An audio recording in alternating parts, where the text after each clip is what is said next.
La terre de Langwena Baleng dans l'arrondissement de Bafoussam 2e se referme sur Nikael Nating, communément appelé Aïcha. Le corps de cette jeune fille de 22 ans a été retrouvé en état de décomposition avancée au pied d'un avocatier, présentant les séquelles de sévices d'une inhumaine cruauté. On l'a attaché les pieds, attaché les mains derrière. On a attiré d'abord sa langue, enlevé et remettre encore dans sa bouche avant d'attacher. L'a tapé sur la face, enlevé l'œil et l'a poignardé, l'a brûlé.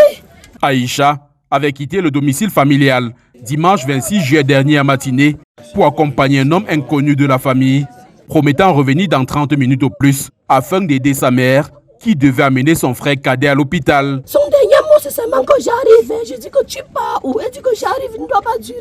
Je viens avant qu'on parte à l'hôpital. Contrairement à ses habitudes, Aïcha ne revient pas aussitôt, suscitant chez sa mère une étrange intuition. Je quitte là-bas à l'hôpital. Je cours, pam, pam, pam, pam, pam, pam. Je traverse l'eau. Je cours avec la sueur, avec le soleil. J'arrive, je gagne. Je vois la porte fermée. Je dis que Aïcha ne vit pas. Aïcha ne vit pas jusqu'à l'essai. C'est que son frère est malade et il abandonne l'enfant, il part. C'est qu'on l'a tué à quelque part. Je parle comme ça, je cours, je pars à la maison. Je prends le téléphone de la mère qui était déchargée. Je rentre à l'hôpital. J'arrive, je dis que l'enfant que je te disais qu'elle est partie là, elle n'est pas rentrée. Si qu'elle est morte, elle dit que non, ne dis pas ça, ne dessine pas le diable sur le mur. Elle est chez un homme. Je dis que la nuit là, elle ne peut pas être chez un homme. Quand je reste dans mon coffre, ça m'indigne. Malgré le mauvais pressentiment, elle gardait espoir. Et toutes les nuits, elle ne dormait presque plus, espérant voir arriver sa fille. Je n'ai pas ouvert la fenêtre de la chambre. Je me place là-bas comme ça, je guettais le dehors. Quand quelqu'un montait, je guettais si c'est moi qui montait. Ce n'est pas elle. Si l'autre monte, je regarde si ce n'est elle. Ce n'est pas elle. Je me place dehors comme ça là. Je regarde jusqu'à 5 heures. Quand ça sonne, je pars dedans. Je dis à ma petite soeur que quand ce qu'elle sonne comme ça, elle n'est pas arrivée.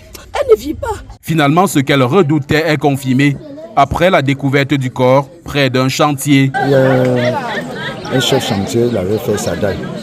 Donc il est venu contrôler sa dalle et il est monté en haut. C'est quand il s'est mis au-dessus de la dalle, avant qu'il a vu le corps dans le maïs. La triste nouvelle a provoqué une onde de choc chez les proches de la jeune Aïcha. Je suis commencé à sortir en criant Nogala, jusqu'à nos jours. Même ça nous impacte parce que c'était la seule fille dans notre lieu de service, puisque nous, c'est une société, un garage. Cette jeune fille de 22 ans aurait été violée, tuée puis mutilée. L'enquête ouverte aussitôt par la brigade de recherche 1 de Bafoussam a déjà permis l'interpellation de 2 suspects.